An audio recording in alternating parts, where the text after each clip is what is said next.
Well, it gives me great pleasure now to bring on board Mr. Pieter Elbers of IndiGo to talk about how things have transpired for the IndiGo for the quarter gone by, and more importantly, what lies ahead. Bomb hoax, how is this disrupting the aviation sector per se?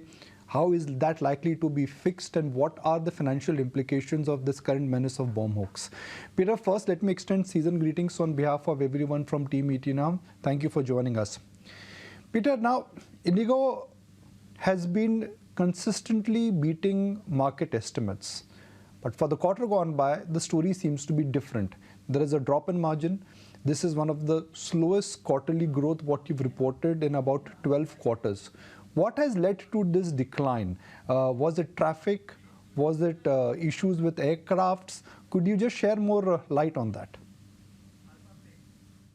Let me take a step back and see how India has basically recovered in terms of traffic post-COVID. Maybe we've got used to 20% type of growth. But what we see in this quarter is a bit of a normalization of certain growth trends. So we all know that the second quarter is traditionally a somewhat weaker quarter, and that's also how the capacity growth was foreseen. So the numbers which have come out are pretty much in line with the expectations which we had. We had around 8% growth in terms of capacity, and we had a 15% growth in terms of revenues, which again, we speak about a seasonally softer quarter, yet we had a year-over-year 50% growth when it comes to the revenue side, 14.6 to be precise. So I would say growth is very much in line with the expectations and in line with the seasonal patterns. And after the exuberance post-COVID, we now go back to, I would say, a more normalized seasonal pattern as we have seen even before COVID in the Indian market, albeit at a much higher basis in terms of travelers. That's the revenue side of the equation. On the cost side, we've seen that clearly we have been confronted with a peak number of AOGs driven by the global supply chain issues and some of the engine challenges which we had. And that, of course, has led to some additional cost which we had to take in this quarter. And that combination of additional costs, some higher fuel costs, has led to the results which they are.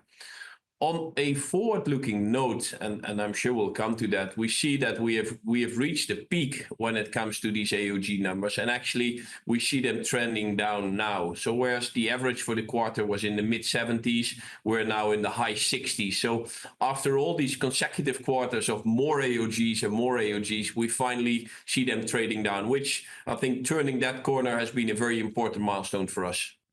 So Peter, the second half is obviously a better half for IndiGo, and as the seasonality advantage kicks in, do you expect the second half of this year, especially Q3, to be better than Q3 of last year, both in terms of base and also in terms of the percentage uptick?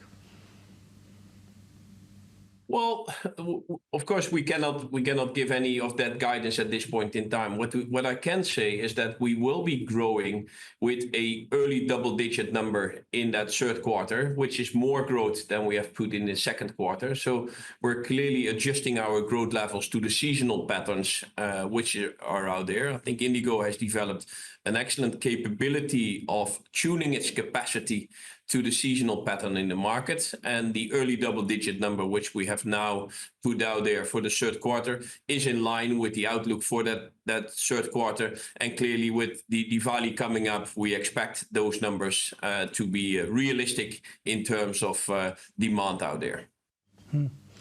Peter, let's talk about the industry and how the dynamics are changing, which is that after the entry of Tatas, the general view was competition will intensify and there could be a war in the sky, so to speak. But that has not happened. Do you think this trend will continue, where even though competition has intensified, new capacities are getting added, airline companies are unlikely to resort to any kind of a price war?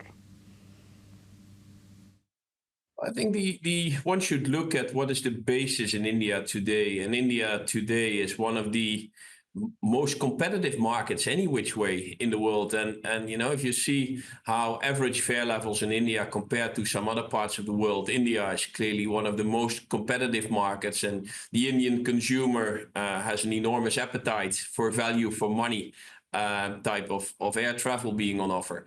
I think what's happening overall in the Indian market is what you have seen in other markets in the world, in Europe and the US, and where you see some form of consolidation arising. And that consolidation is also needed if we look to how we want to position India on a more global scale. So if we want to compete with the big carriers of the world, we need to have big carriers ourselves in India in order to do that competition. So the domestic landscape is obviously one of them, but looking at where an even larger part of the growth is going to be on the international side. And we know that on the international side, India had a relatively lower share of the pie when it came to international travel that was often picked up by non-Indian foreign airlines. I think with what's going on today, both the consolidation at the Air India group and certainly for what's happening with Indigo, we continue to grow international. And today we've reached 28% of all our available seat kilometers is international now. And we put out earlier 30% as a target, and we continue to grow on that.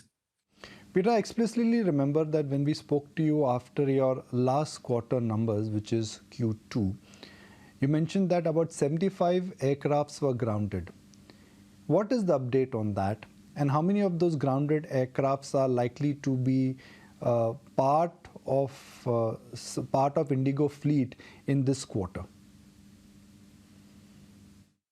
Yeah, no, it's a very important part, and thanks for addressing that. That number of 75, if you take a step back and look what's happening globally even, Indigo was being confronted with a humongous challenge in terms of dealing with that 75 planes.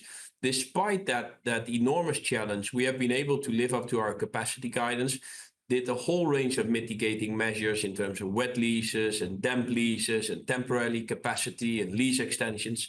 So thanks to all these mitigating measures, we have been able to actually live up to our capacity guidance. The number of 75, which in itself is an enormous number, we see now that has been the peak. And not the peak one likes to see, but it has been the reality we had to deal with. Today, we're in the high 60s, so we started to go down on these numbers. And we expect now the start of the next fiscal year to start in a number somewhere in the mid-40s. And so with that, we do see it tapering down between the high 60s today and the mid-40s by the start of the next financial year. That's to the best of our knowledge today. It's unpredictable, of course, but for us, it's a very important point because here we start to turn the corner, and as new planes are coming in, we can start tapering down on the mitigation measures which we've done. Of course, these measures have come at a cost. That's part of the explanation for these quarterly results. So that gives us actually a lot of confidence in the outlook going forward. So, Peter, for a minute, let's understand the maths here.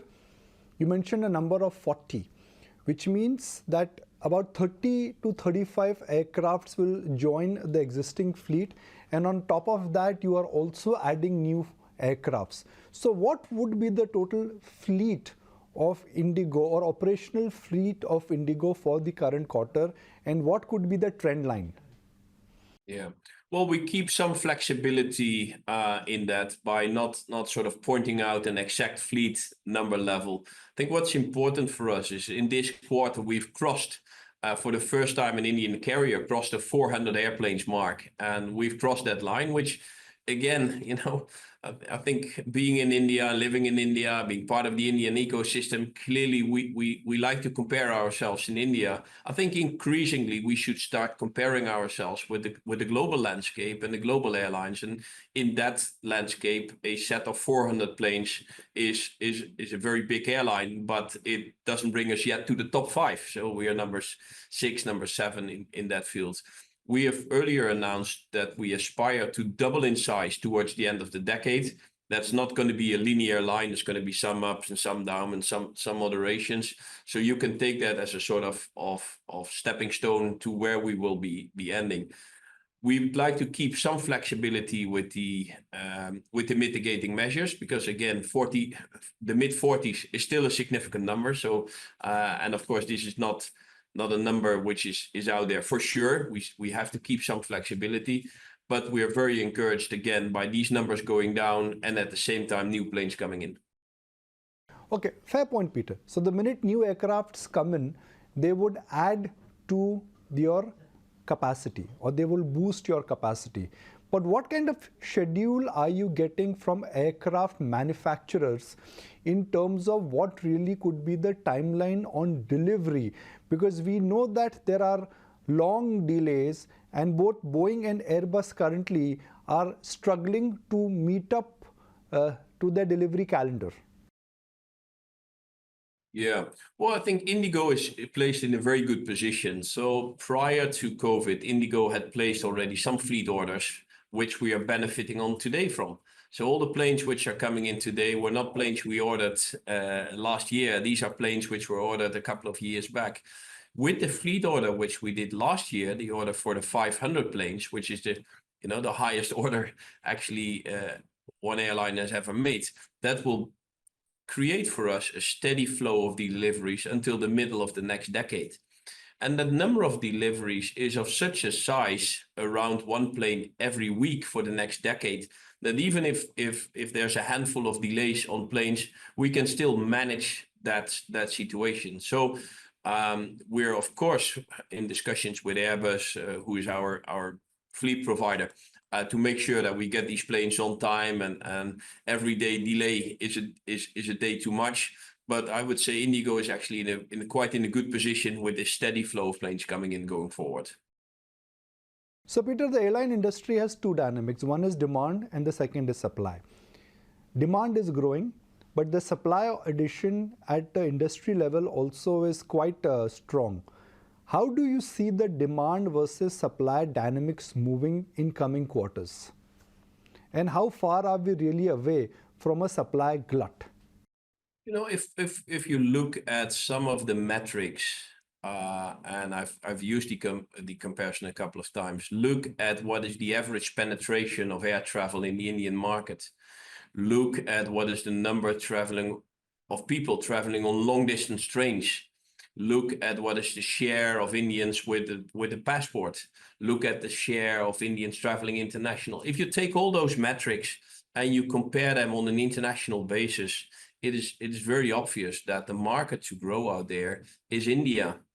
And India still has a long road to go when it comes to matching some of the metrics which are there in other parts of the world. So actually we're very, very confident that the planes which we have ordered and the aspiration which we have set out, that the Indian market and that we in that Indian market are expected to double by the end of the decade, I think that is a number well substantiated.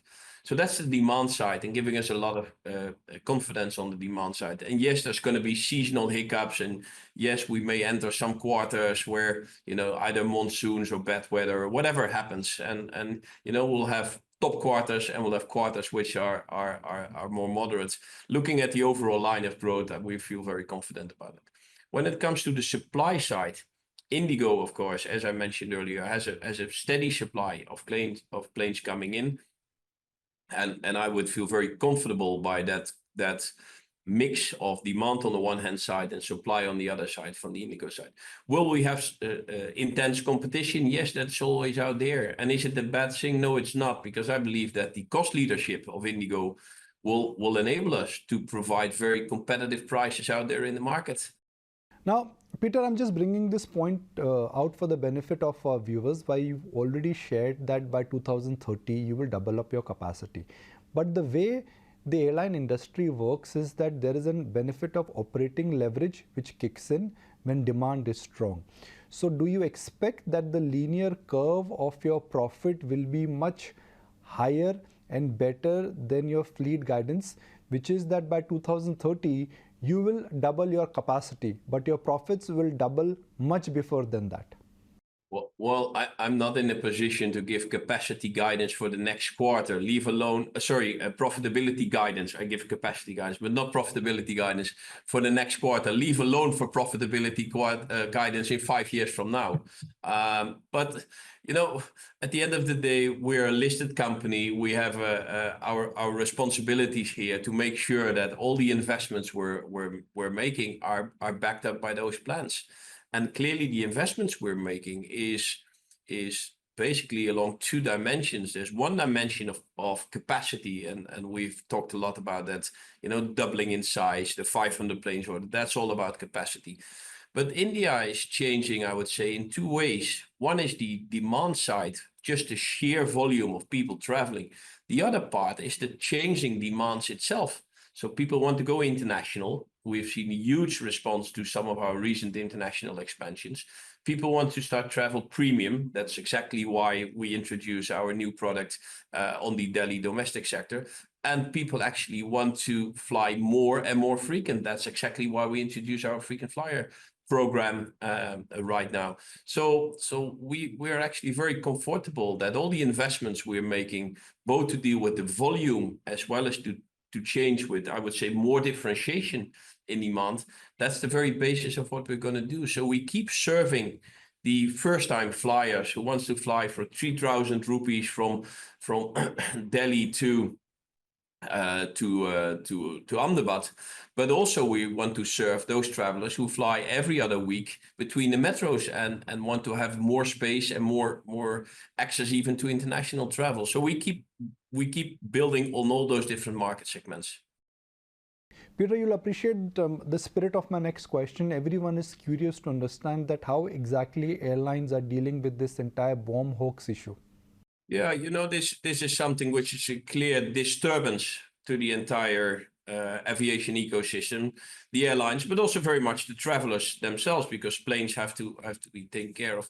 At the same time, the importance of safety and security is paramount. So we have to take that serious, and we're in close collaboration with the authorities to see how to address this situation. You know, the numbers which we have seen over the past few days are clearly an incredible disturbance for the entire travel public. And again, I wouldn't like to go into too many details, but clearly we closely work with the government to see how we can address this situation. This is not something one can sustain by having dozens and dozens of these bomb hoax issues every day. At the same time, we have to take it serious, and we have to keep safety and security as paramount importance. So Peter, just to understand the financial implications of this, what could be the financial implications of this per se for IndiGo, and could that have a significant impact on your current quarter profitability? You know, every disturbance of an operation has additional cost, and whether that disturbance is by weather or by this, that is, it doesn't matter. There's additional cost to that. You know, we run, in order to offer our very competitive fares, we run a very tight operation with you know, short turnarounds, high fleet utilization. But in the trade-off of this issue, the additional cost to it is not an issue. This is all about safety, security, and finding a way with the authorities to deal with this in an adequate manner. And I think some of the announcements which were made by the government by sort of more severe punishment in case of these false bomb hoax is a very important step in that. Peter, you know, I've had the pleasure of tracking IndiGo ever since it has gone public. And what I've really admired about the company is the ability to grow, retain market share, remain profitable, innovate continuously in a sector where competition, in a sense, has been cutthroat. So what is the secret sauce here? I mean, what is IndiGo doing so right, which others are not able to do? I think there's a couple of ingredients, and one of them, I think IndiGo has cracked the nut when it comes to keeping cost leadership, which is an incredibly important part. Secondly, the three customer promises, on-time performance, courteous and hassle-free service, and affordable fares have been not only a driver of success, but also in fact have created the market of its own, and a very significant part. And you're referring to probably pretty much the last decade or so, a very significant part of the growth of the Indian market is exactly created by that. Then certainly I think the Indigo people, my Indigo colleagues, is really the very foundation of that success by executing that so successfully. So I think we are not only surfing the wave of India's growth story, we're partly creating the wave when it comes to travel. And therefore, all the steps we're taking today, the internationalization, the new product, are part of actually creating that very new wave. And I think for the Indian travelers to have choice for your domestic premium product is a great virtue. We will be creating that choice. And I'm very confident that again here we have created a model which is unique. Will we have lounges? No. Are customers ready to pay for lounges? Probably not.